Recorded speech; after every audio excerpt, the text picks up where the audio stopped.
It's a pleasure to announce Professor Maria Bras-Amorós from Universitat Rovira y Virgili in Spain. She's an expert in topics related to combinatorics and number theory, including numerical semigroups. She wrote several papers on numerical semigroups, and as announced by Shalom, she realized that the sequence of the numbers of numerical semigroups with fixed genus, it might have a close relation with Fibonacci sequence. Some of those questions have been answered, but there are several of them that are open up to now. Today, she will talk about numerical semigroups and music. And thanks a lot for accepting the invitation, Maria. And now I pass for you. Thanks a lot. Okay. Thanks to you and all the organizers, because it's very nice to stay in this workshop. It would be nicer to be in Brazil, but still this is almost being there. Today, I'm going to talk about one of my favorite topics. I'm going to talk about the mathematical structure that we find behind the harmonic sequence when we match these music harmonics with an equal temperament. We will see all these things in the talk. This mathematical structure is nothing else but numerical semigroups, and as you may understand, this is really exciting for me. And not only this, but also the fact that some results that are very interesting from the perspective of music theory have a translation to the theory of numerical semigroups. And from this, we got some results on numerical semigroups coming from music, which I think that are really interesting also for numerical semigroups. And this is what I'm going to present today. On the way, when one tries to understand harmonics, one suddenly gets with some interesting topics in mathematics, such as fractals or the golden ratio. This is what I will talk a little bit at the beginning of my talk. And then we will move to more specific results, such as the relationship between harmonics and numerical semigroups. And then to try to translate the music properties to numerical semigroups, we will need this intermediate tool, which will be the tool of temperament monoids. And then I will finish my talk with the final results. Fractals, as you may all know, are objects, as this object here,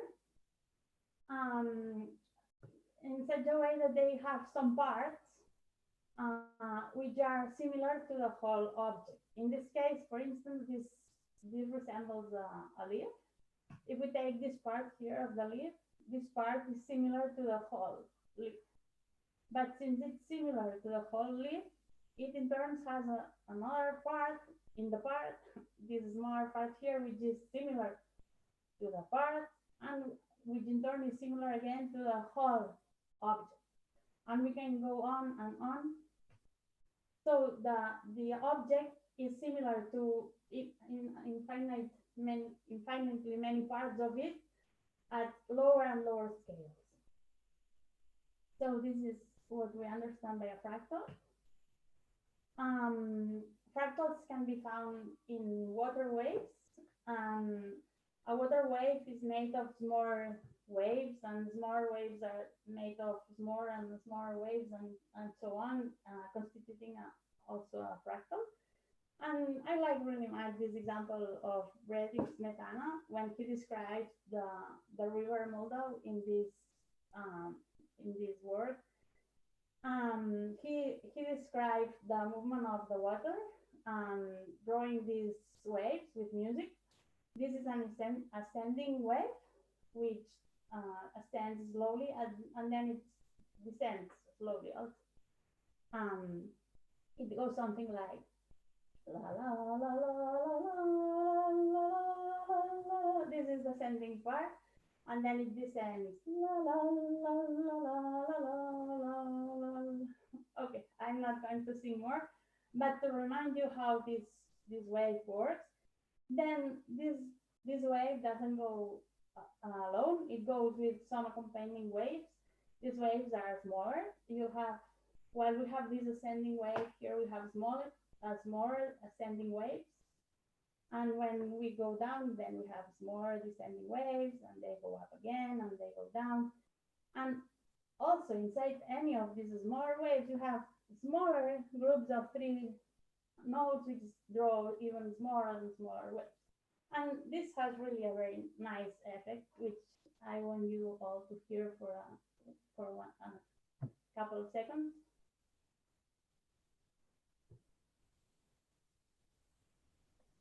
Okay.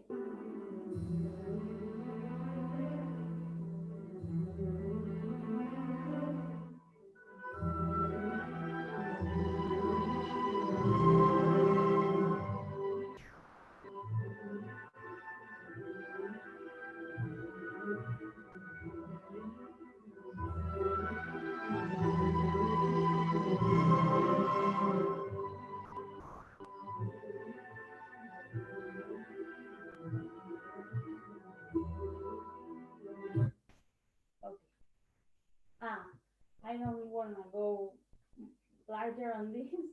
This was just an illustration, also with music, of what a fractal is.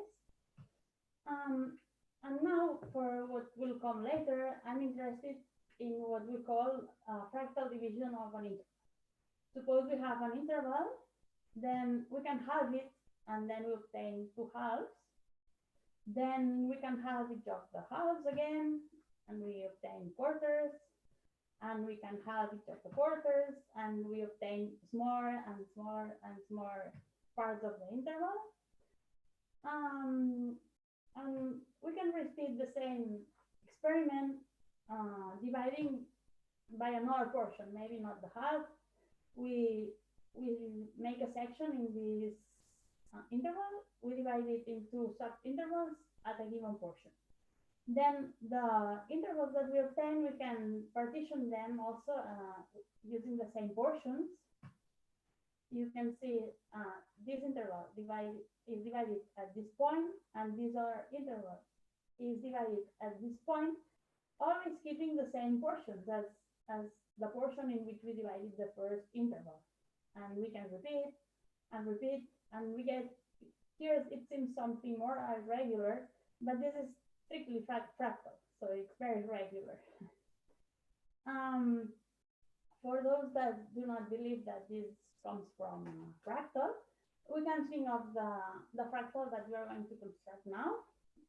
Suppose that we have a right triangle with a right angle here.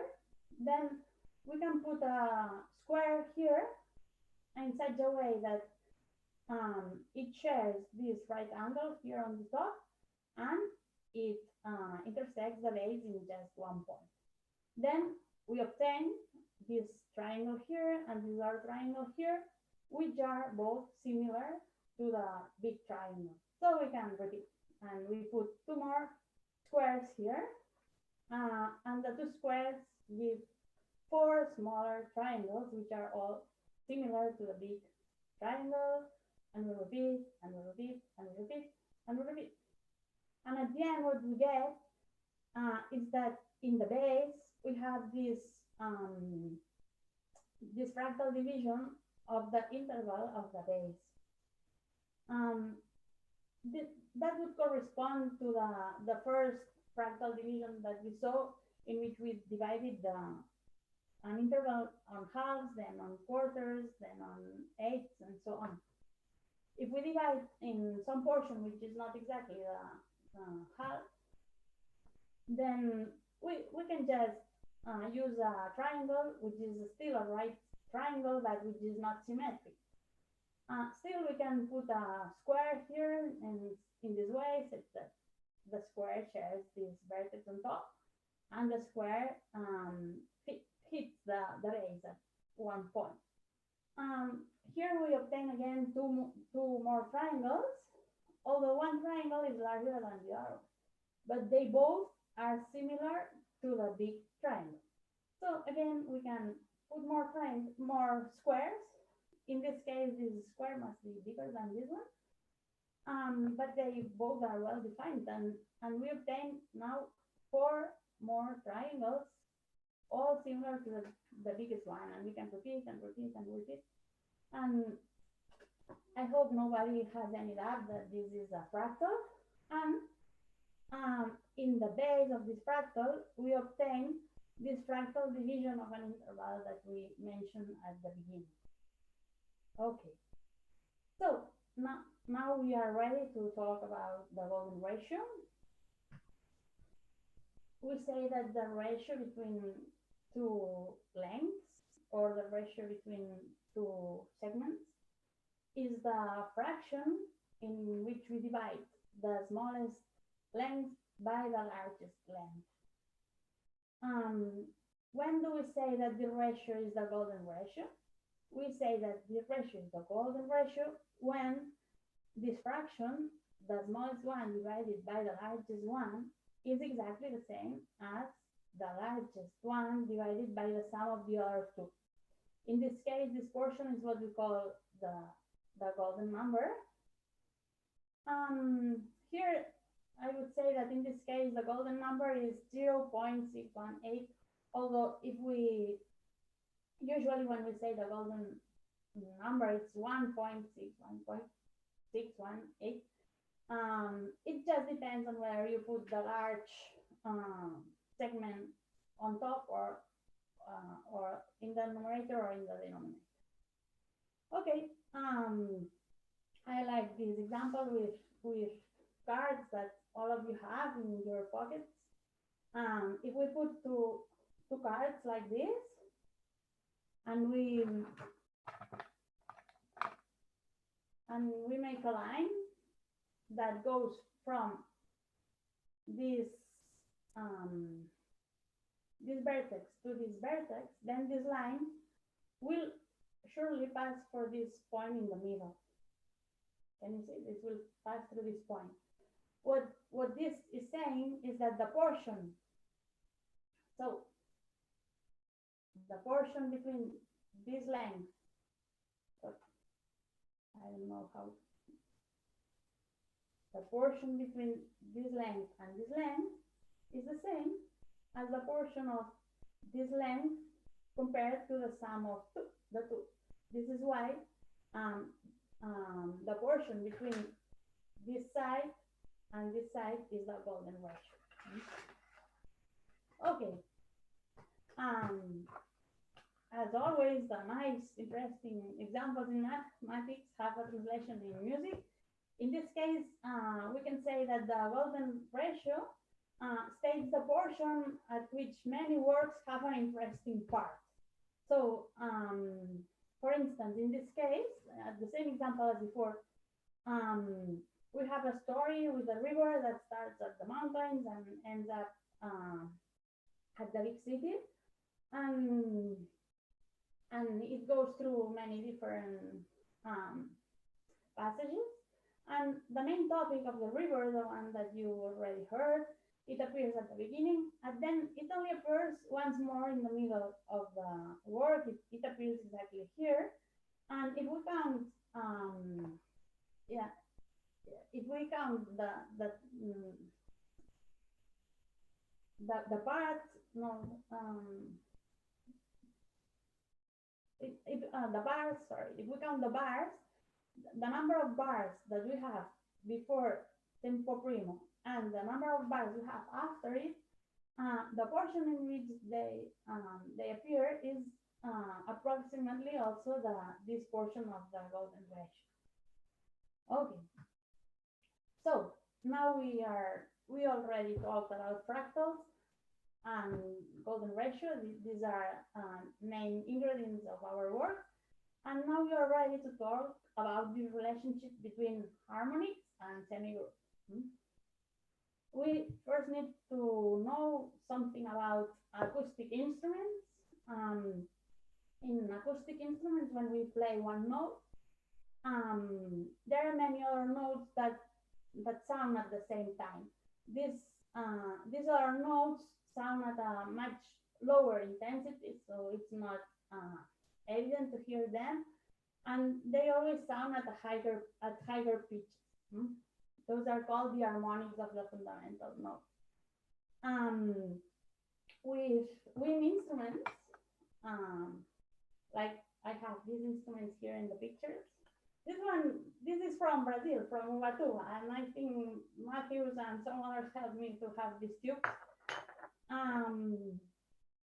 Those are the simplest wind instruments you can imagine. This is only a tube.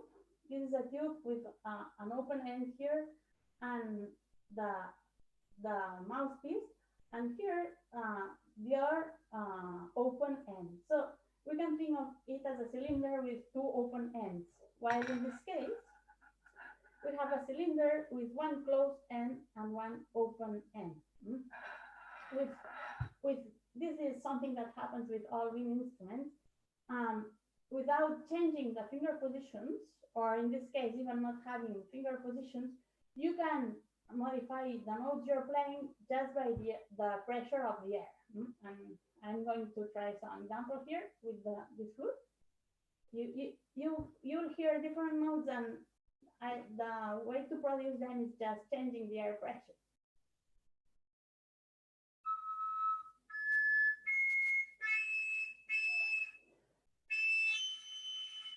Did you hear? These notes are all played with one same flute, just changing the air pressure. With this one, it's more difficult, but I think I can get two different notes.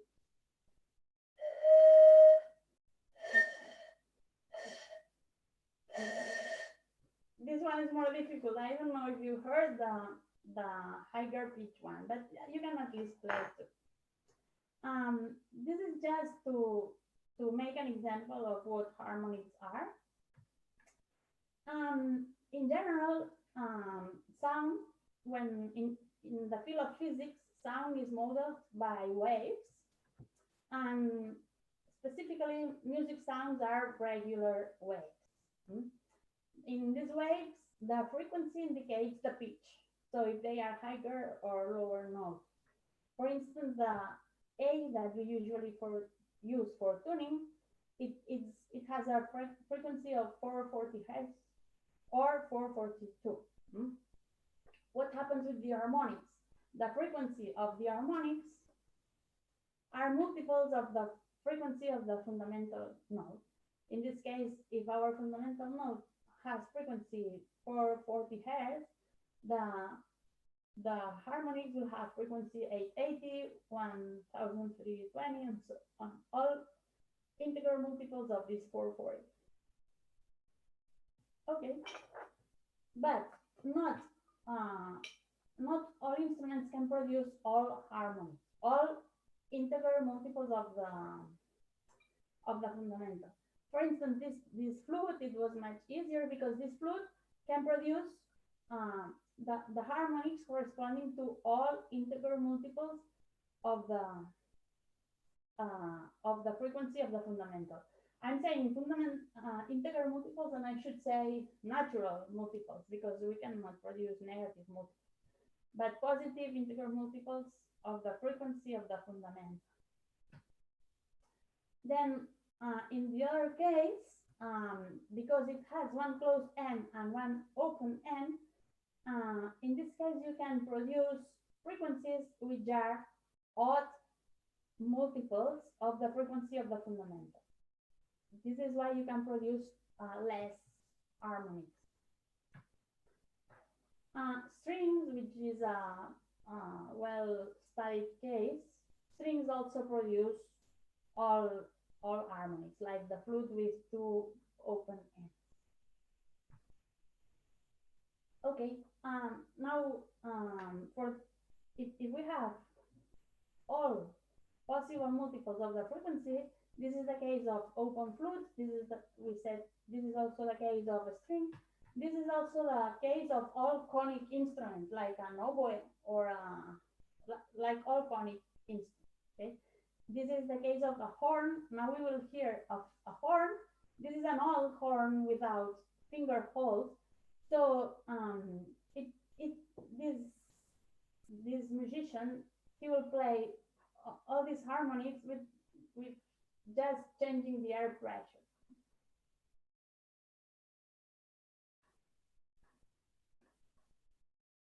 Naturtonserien.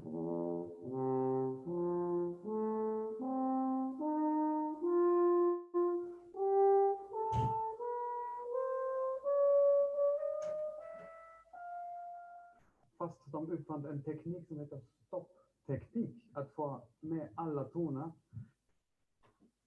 Okay, and now he will explain that he can also use the right hand to produce some more notes. But without using this right hand, he can produce all these notes. He first produces one fundamental, then the octave of the fundamental, then the fifth over the octave, then the second octave, a major third over the second eighth, and so on. Other instruments like clarinet, they behave like the semi-closed pipe. In this case, using one finger position, by changing the air pressure, you move not to the next harmonic, but to the one over the next. Because we only have these odd multiples of the frequency. You can see this woman will explain us how to produce 3 notes, mostly with the same finger printing, finger position. Sorry.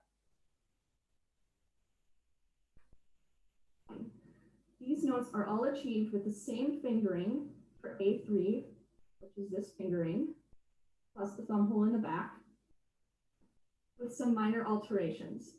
It is possible to reach the note above by simply overblowing or voicing up, but many clarinet players choose to use their fingers to reach the notes without voicing. To reach E5, I will add the addition of the register key in the back. And for C#6, I will simply lift my left pointer finger. For this demonstration, I will start on A3 and use my fingers to reach E5 and C#6.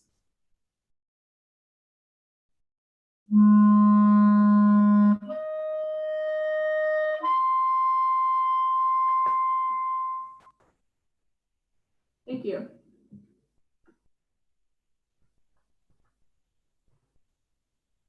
Okay, so we have 2 models of instruments, the ones that produce all possible harmonics, like all strings, all open pipes, or all conic pipes. And then we have these semi-closed pipes, which only produce half of these harmonics. Okay, so now let's see how we count semitones. Suppose that we divide the octave into 12 equal semitones. This is what we call the equal temperament. Suppose that the interval of one octave is divided into 12 equally separated notes. Then we wonder what semitone interval corresponds to each harmony. Those are the harmonics that we could hear the horn playing, and we wonder how many semitones you have between each of the intervals, between each of the harmonies. Here, for instance, since we have an octave, and we said that an octave has 12 parts, then the jump here is 12 because it's one octave. From here to the next octave, it's 24 because it's 2 octaves. In this note in the middle, it's something between 12 and 24. It is a jam of 19 semitones. So in total, if we count the semitones, the semitone distance from each harmonic to the fundamental, we get this semitone distance.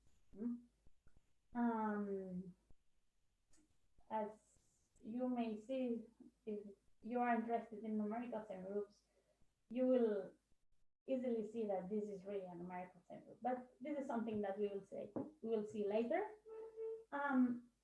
I put here open because this is the case in which we produce all harmonies. In the case of the clarinet or closed pipes, we only get half of them. So when I say half of them, this is kind of incorrect thing because they both are infinite. So half of infinite is again infinite. But I should say that we have the first, the third, the fifth, and so on harmony. Okay, we call it closed because it corresponds to the closed pipe. But we can play mathematics here again a little bit and say, why should we divide it into 12 equal semitones? Is it possible to divide it in a larger number of semitones? As always in mathematics, you are never the first person who wondered this. And in fact, if you travel around the world, you will see a lot of instruments which divide the octave in more than 12 parts. This is the case of the gamelan. You can find in Indonesia, and in this case, the octave is divided in more than 12 parts. Also, in Western music, we have composers which used 19, 24, or 31 equal parts in the octave for their compositions. We could hear some of this music, but it's a bit strange, and maybe we can leave it for another day. Or if anybody's interested, I can share the link, okay? Here comes the problem. If we divide the octave into n equal parts instead of 12, what semitone interval corresponds to each harmonic? Suppose n is the number of divisions, the distance from of the fundamental from itself is 0. The first octave, the distance is n. The second octave, the distance will be 2n. And if we move to the third octave, the distance respect to the fundamental will be 3m, and so on. This is easy, but what happens between? What happens in these intermediate steps? Okay, here it would be the open case, the closed case. In the closed case, we don't even have these multiples of n. So what happens with these numbers here? To answer these questions, we will wonder what are the natural properties that this set should satisfy. First of all, this set should contain 0, because 0 is the distance of the fundamental with respect to itself. Also, if we have an equal temperament, at some point, the higher harmonics will collapse. So we will have no more gaps from some point on. And this makes that we have only a finite number of gaps. And finally, this set must be closed under addition. Why? Because we said that the overtones of I didn't use the word overtone. Overtone is the same as harmonics, except that the harmonics of a note, strictly speaking, are the overtones together with the fundamental. While when we say the overtones, I don't think we consider the fundamental note in there. It's just a matter of having the fundamental there or not. But they are essentially the same. So if we define harmonics of a note as those notes that sound together with the first note when we play it, the harmonics of an harmonic should be also in the set of harmonics of the first note, because if one note carries the other ones, the notes that are carried by the carried notes should be carried also by the first note. It's more difficult to explain than difficult to understand. So this is what makes that H should be a set closed under addition. In mathematical translation, if A is in H, B is in H, then A plus B must also be in H. And as we all know, this is exactly the definition of a numerical semigroup.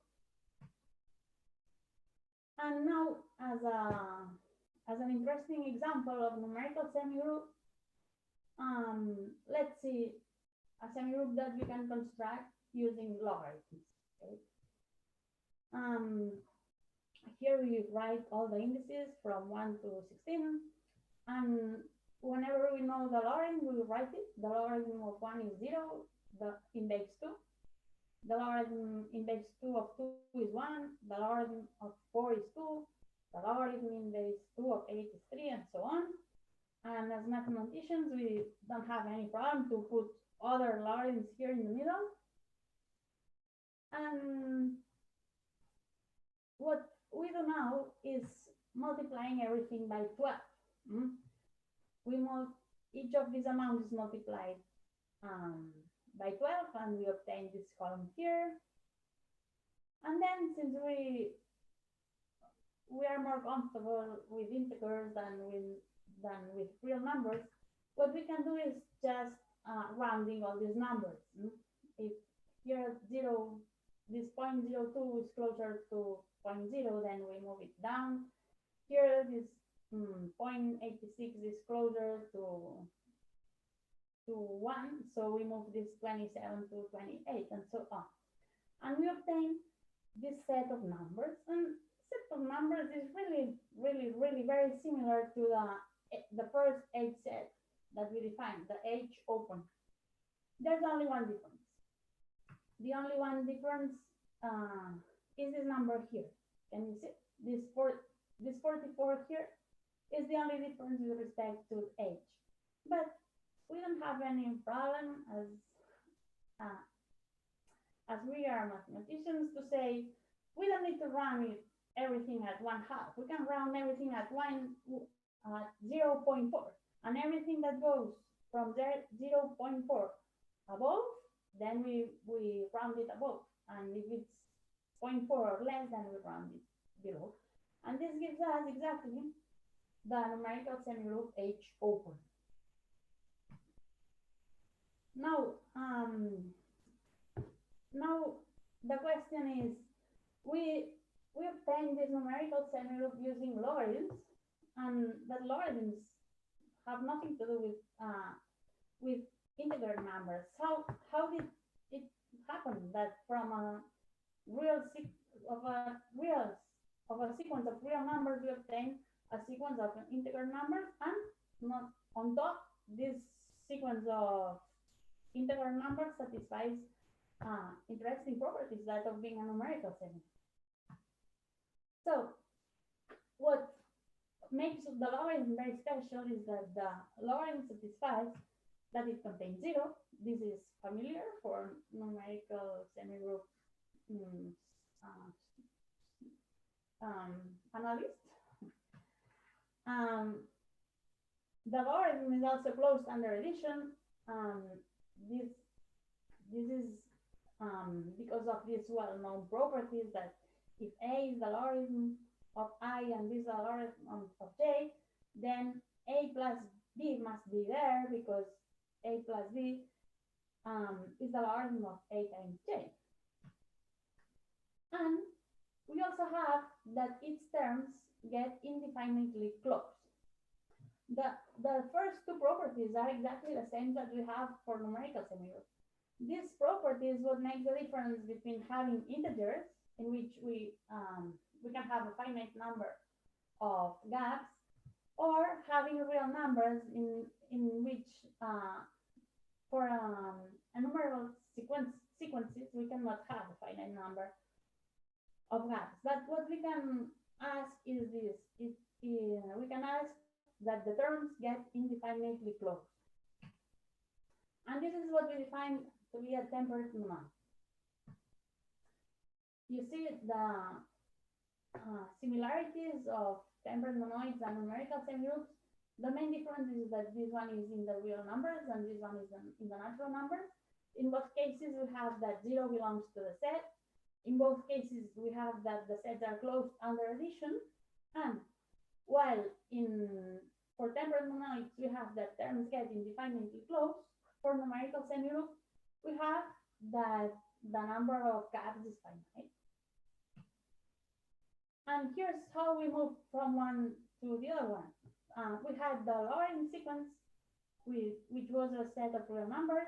We amplified it by 12, then we rounded it by 0.4.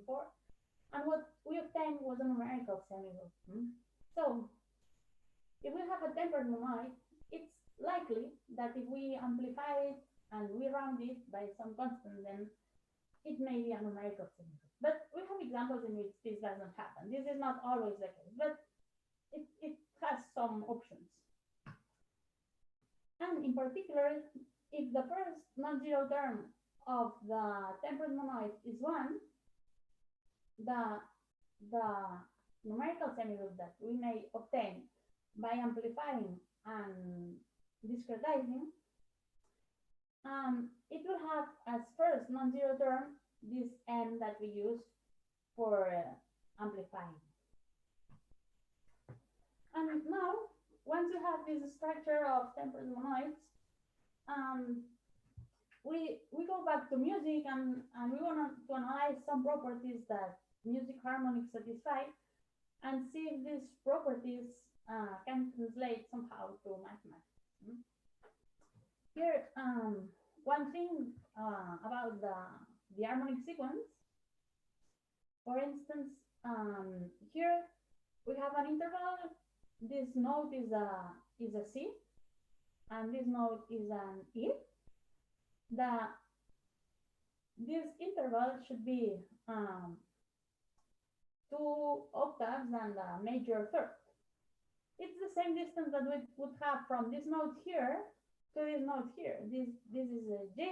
This we would move to a B, and this is again 1 octave, another octave, and a major third. So the distance between these two notes should be the same as the distance between these two notes, although we have many more harmonics here. So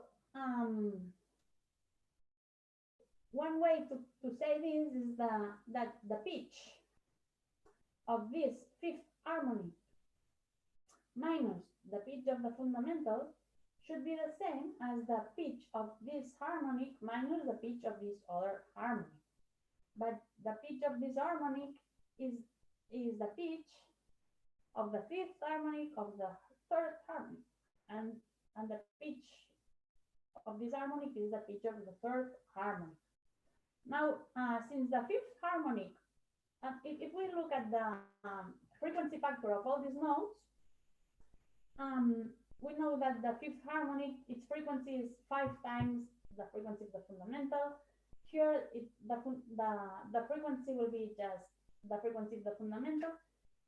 Here it will be 5 times 3, 5, the frequency of the fundamental, and here we'll have 3 times the frequency of the fundamental. I write it here. The pitch of an harmonic of frequency factor A, if we subtract 0, which is the pitch of the fundamental, we should obtain the pitch of the frequency factors multiplied minus the pitch of the frequency factor of P, of the second harmonic. Okay, if we reorder this equation here, we have that the pitch of A times B must be the pitch of A plus the pitch of B. This is what we call the product compatible property. We say that a monoid is product compatible if it satisfies this property here.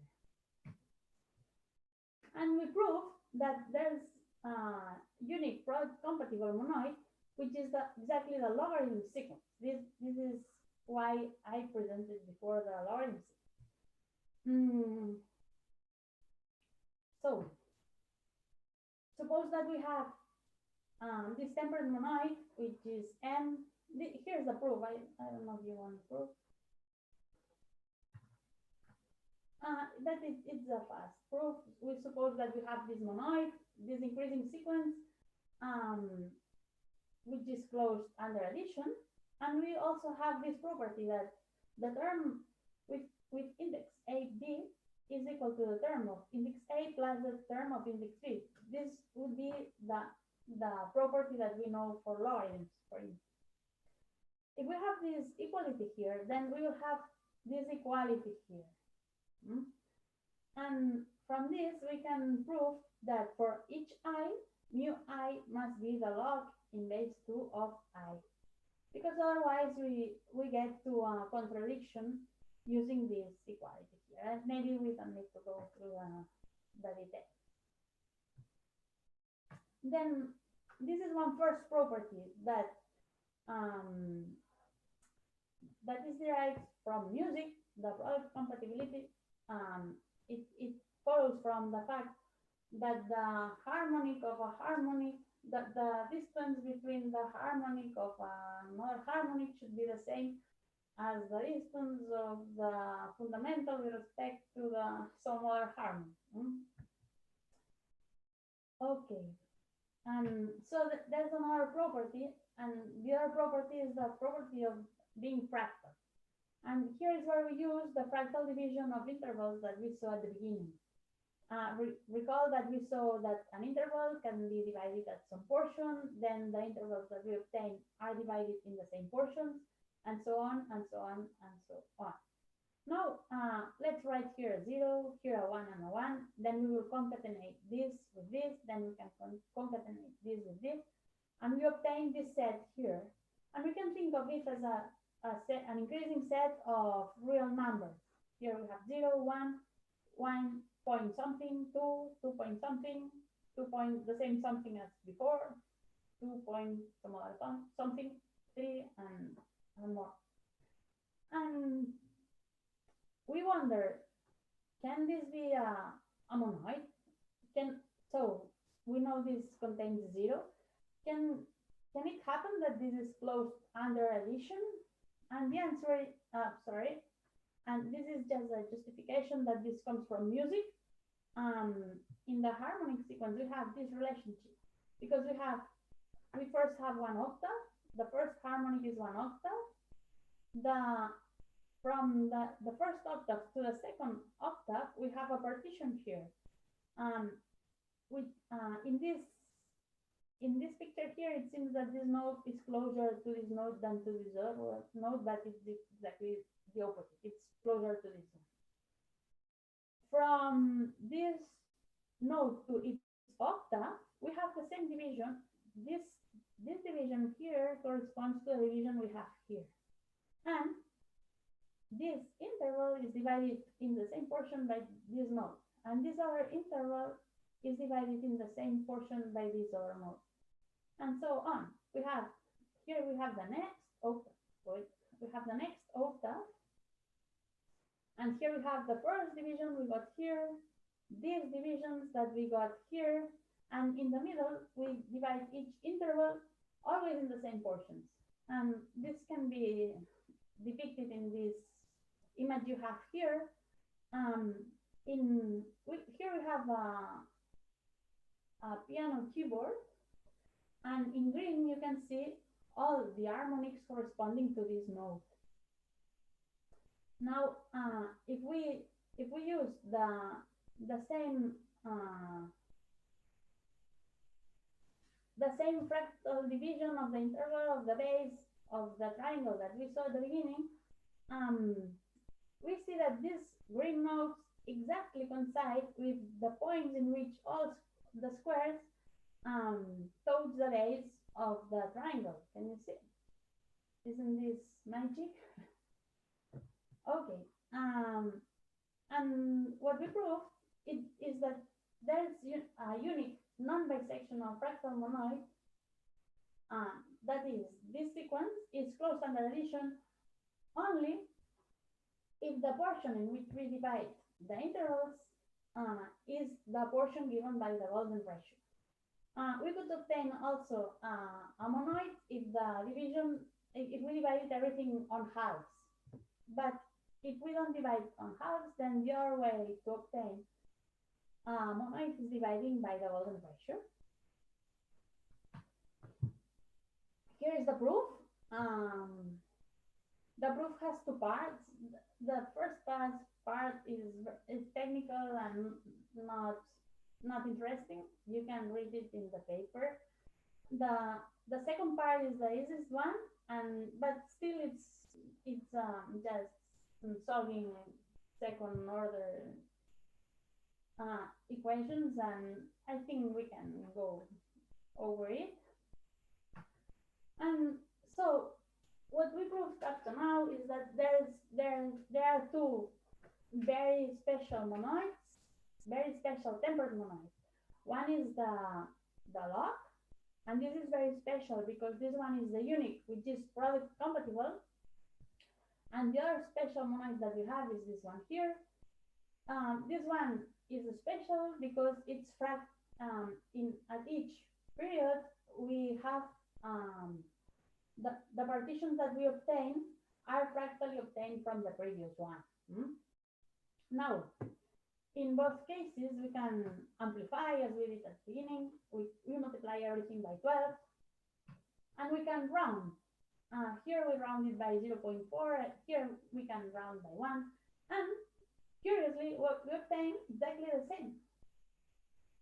same numbers, the same semigroup, just coming from very different tempered monoids. One just defined by the property of being product compatible, and the other one defined from the property of being fractally generated.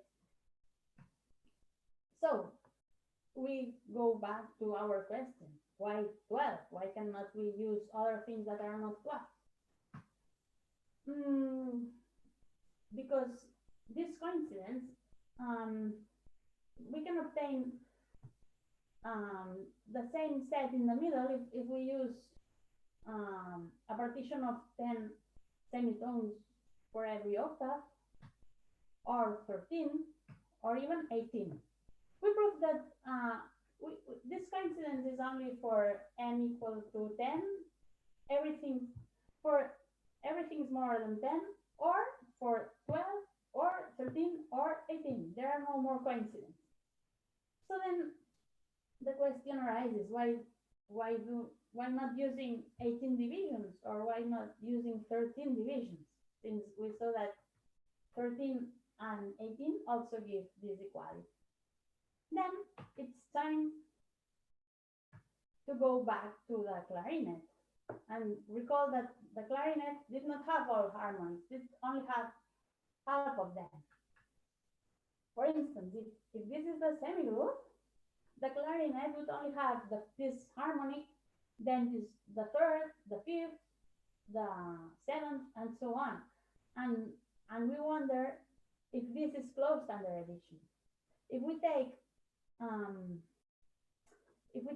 13 partitions, then this is no more closed under addition, because if we add 21 and 31, we obtain 52, and 52 is not it's not a harmonic for the clarinet. So this would lose the property of being closed under addition. Here for 12, you can take anything, add anything, and still fall in the sequence. And you can also restrict to these terms, the first, the third, the fifth, the seventh, and so on. Sum two of them and still obtain one which is at odd position.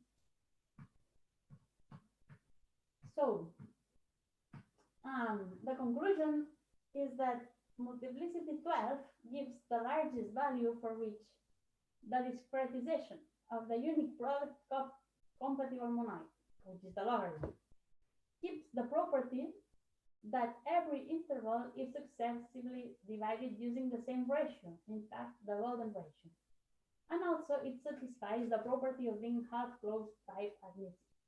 This conclusion, maybe you need some time to read it, but it's more or less what I tried to explain in this talk. And just to mention that all the things that I explained, and especially all the details that I avoided, are in this reference. This is the end of my talk. Thanks for your attention.